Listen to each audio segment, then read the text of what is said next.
Hi everyone, so I'm back in Minneapolis. Welcome to my condo. I am gonna be here a little longer than I initially planned and expected, but I want to do some fun baking things while I'm here. So I thought, why not go hit up some local cafes and check out some of what they're offering and try to find something cool to turn into a macaron. So I'm gonna go find something hopefully delicious, and then let's make some macarons together. It is a lot colder in Minnesota than it was in Portland. I'm ready though. Let's do this.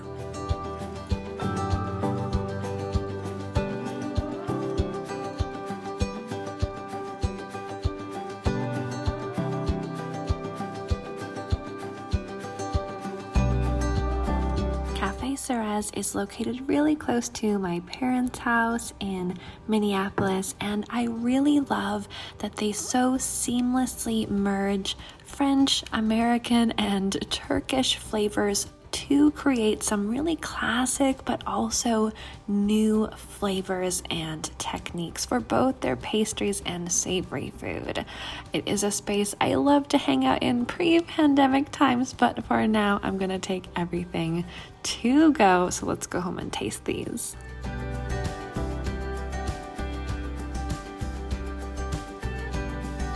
I'm back from my adventure. Got the goods, got lunch. Wonderful. So I got this chocolate chip tahini cookie, which I'm very excited about. I don't really use tahini a lot, but there's no real reason for that. I enjoy it. And then I also got this rye Zephyr. Zephyr is the kind of white chocolate that's used in here cookie, and I'm super excited about that too, because again, something I don't use, and I don't often do white chocolate chips and things. So yeah. And then also, I didn't really film this, but I got their seasonal gingerbread latte, and oh my gosh, the fresh ginger taste is so intense. I really want to do something with this. So I think that this might be a 3 macaron kind of situation, but I'm gonna sit down with my notebook and jot some notes down, do a little doodling, and try to figure out how these flavors could become macarons. So let's go do that.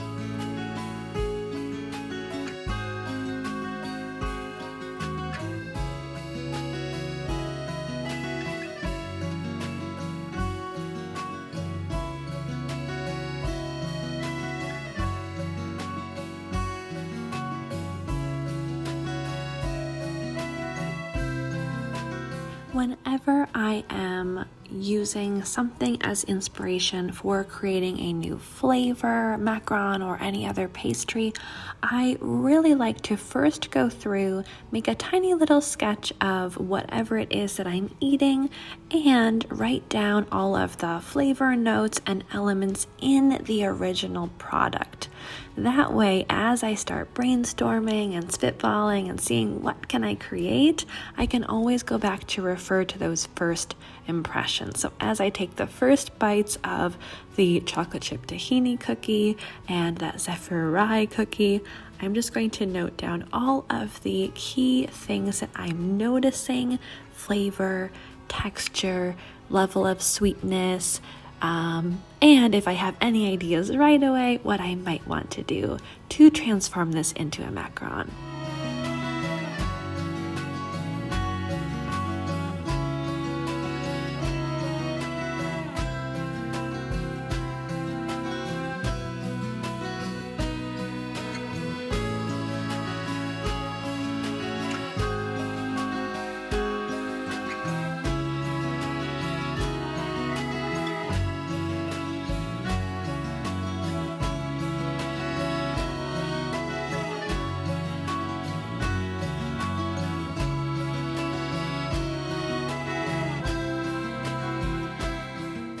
after I get all of those tasting notes down, I just went through and created some spin-off versions, how I want to take those cookies and latte and transform them into macarons. For the tahini cookie, I'm going to be using the cookie dough buttercream filling recipe from Generate Cakes as my inspiration, and for the Zephyr Rye cookie, I'm going to be doing more of a standard kind of cookie dough filling. And for the gingerbread latte, I'm going to try some new royal icing dipping techniques to make it look like a latte as well. So I am going to be making 3 macarons here. So I've got all of my ingredients for the shells weighed out. I have a couple unique things. I'm using black cocoa powder in the Zephyr Rye shell. I'm using some spices like ginger in the gingerbread latte, and then I have some sesame seeds I will dust with gold for the tahini cookie.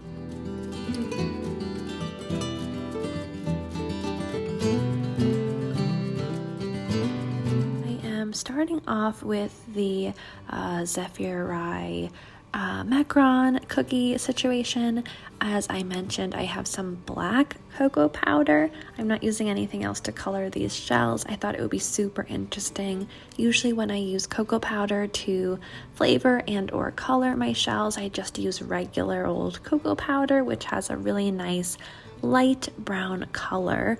But the black cocoa, you just get this stunning gray, kind of almost black sesame like vibe, even just from a tiny amount, and that is something you can substitute. Just remove a little bit, I would say no more than I would say 5%, 10% absolute maximum of your almond flour, and replace that weight with the cocoa powder and make sure to sift that in. Otherwise, the macaron will be exactly the same. I am using the French method for my meringue here, and then incorporating those dry ingredients in, folding everything together, getting that macaronage done, and then I'll pipe my macarons just like normal. In this video, I want to focus a lot more on my flavor and these new creations. So if you are newer to making macarons, I suggest going back to one of my previous videos. In particular, I have a series on macarons for beginners where I go into more detail on how to create these macaron shells, as they are tricky little guys to tackle. After I get my macaron batter to the right consistency, I'll just be piping regular shells for this batch.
first shells are just drying. I'm waiting for a skin to form until I pop them in the oven to bake. I'm just going to mix some sesame seeds with a little bit of gold luster dust. It's basically like nature's sprinkles. It is such a good way to decorate macarons without any effort at all. And because I'll be adding tahini into the cookie dough filling, I really wanted to mirror that sesame flavor and look on the top of the shell. So I'm just gonna jump over and proceed. I have just a regular macaron shell and my egg whites, sugar, make that into my French meringue here. I'm coloring it with a bit of brown food coloring, and I'll add in my almond flour and powdered sugar here, folding that until it's all included and incorporated before really focusing on that macaronage process. But everything is just very standard, normal macaron shell. Once I pipe the circles for my macaron shells and tap my trays, is when I will sprinkle on those gold sesame seeds. I'm sure someone will ask, can you grind them up and put them into the batter?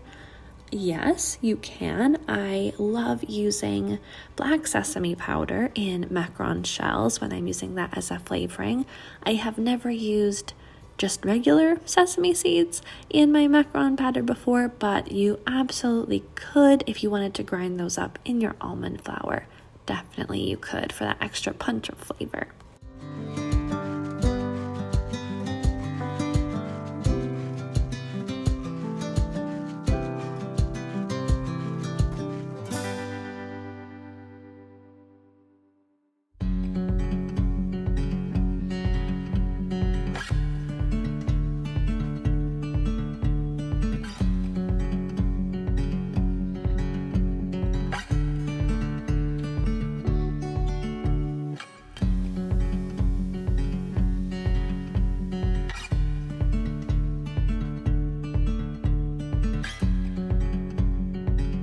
While those are resting and baking, I'm going to jump into my third and final batch of macaron shells.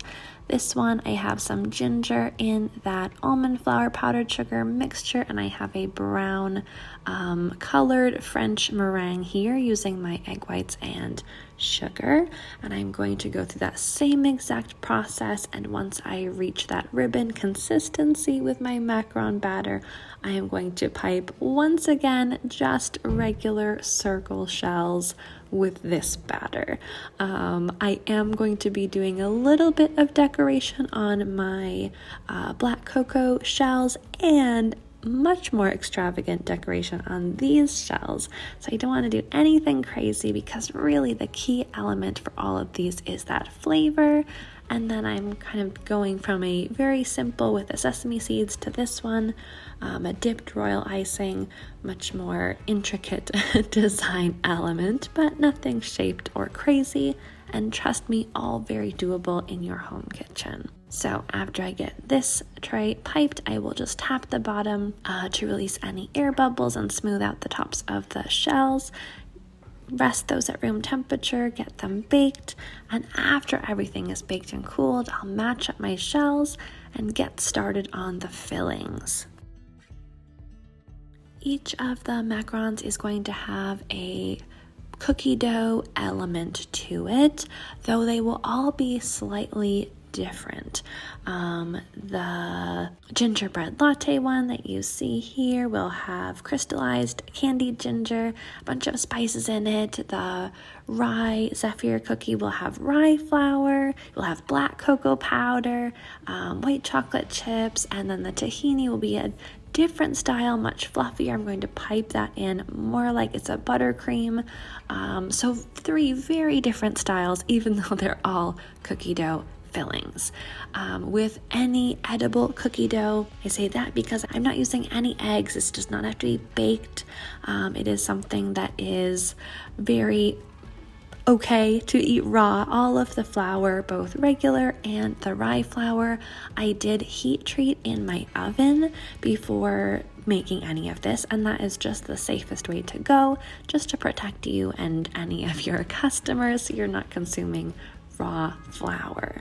Otherwise, you proceed exactly like you would any cookie dough for all 3 of these, creaming your butter and sugar, adding in, if you're adding some milk or a non-dairy substitute, that is fine as well. And then the dry ingredients, your flour, and at the very end, adding in any chunks like the white chocolate chips or chocolate chips. So super, super easy. If you've ever made a cookie before, you're fully capable and already have the know-how to make any of these. I will leave all the recipes down below what I did for each of these 3 cookie dough recipes. Again, that ginger spice cookie and the Zephyr Rye cookie dough will be very cookie dough like. They will be exactly the same texture and consistency that normal chocolate chip cookie dough is.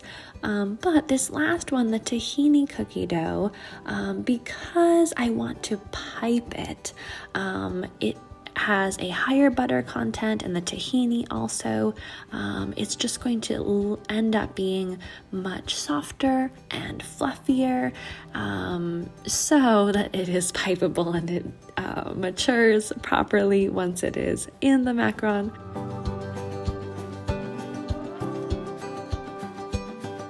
So as you can see here, I have the Zephyr Rye and the ginger spice cookie doughs just in bowls. I will ball those up into little bits that I will put in the center of my macarons.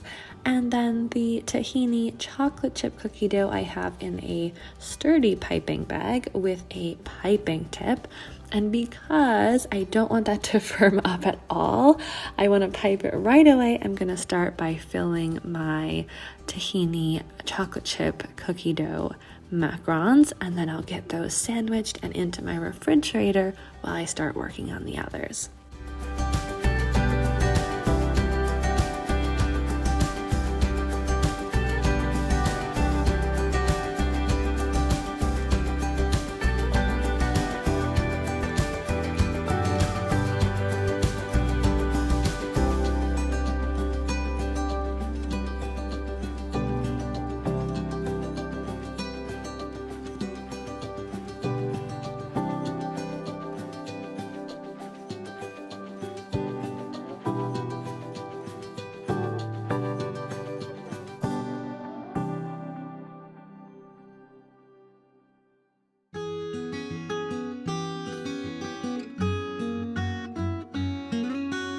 For the Zephyr Rye macarons, I really wanted to add a simple but fun kind of decoration that also let the consumer know what was hiding inside this macaron. So I melted some white chocolate and I just put it into a piping bag, cut a tiny hole in the end, and I'm just swirling it all over the tops of my shells, and I'm just gonna let that dry at room temperature for a little while I whip up the buttercream, and then I will get to filling these macs.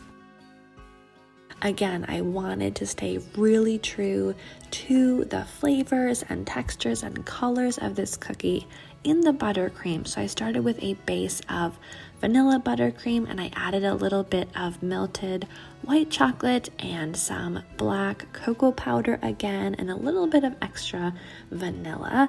And then I just whipped all of that together. So I'll put a little bit of the cookie dough on the inside, and then I'll swirl that black cocoa white chocolate buttercream around the outside. And I just love how dark and moody these ended up being. It was really, I think, true to the original cookie. The third and final macaron here, as I mentioned, a little bit more complicated and decoration intensive. I have some royal icing that I colored and flavored with some instant espresso powder. And I have a shallow dish here, and of course my macaron shells. I'm going to put that brown royal icing into the dish, place the top macaron shell just straight down, pull it up, shake off some excess, and super importantly, before this hardens at all, I have some white royal icing of a similar consistency, not too runny, not too thick. We don't want anything sticking up and getting weird. I'm just going to pipe a dot or two and then use a toothpick to create basically latte art on this macaron with royal icing.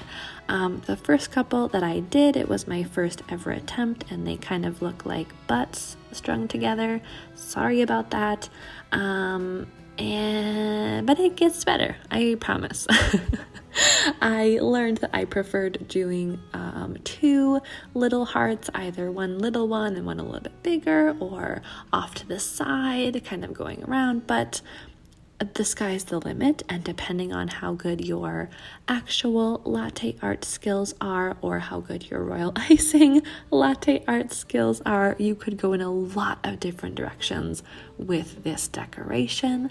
I just really wanted to let, again, the consumer know what they were getting into when they took a bite of this. And I really wanted to show that my inspiration, despite the fact that there is going to be cookie dough on the inside of this, I wanted to let people know that I was inspired by a latte and that there will be an espresso buttercream and have that really strong coffee flavor coming through in addition to the ginger spice that I have.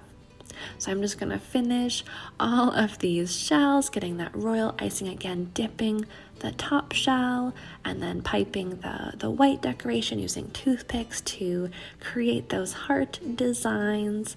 And after that, I'm just going to let the shells just hang out at room temperature so that they can dry before I get into filling them. If you were to fill them right away, you would smudge your hard work, and that would be so terribly sad. So definitely budget enough time for these to dry and completely harden before you get into the filling process.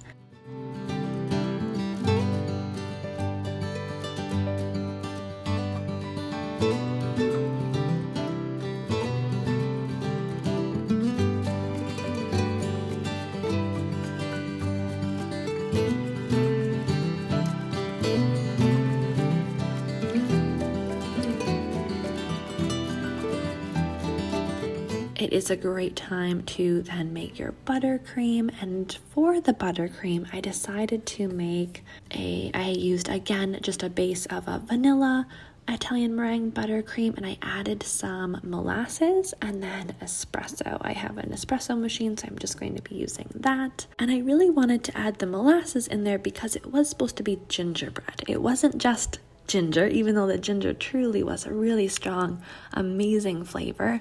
I really wanted the coffee, I wanted that gingerbread molasses flavor, and the really strong ginger punch, which is why I included it in the shell, in the cookie dough, in the spice form and crystallized form, just all over. All of these macarons can be sandwiched and thrown into the refrigerator or freezer to mature thoroughly before eating.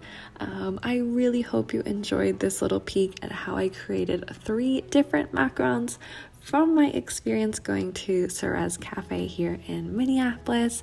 I was so pleased with the end results. I really enjoyed them, and I will definitely be coming back to these recipes and flavors in the future.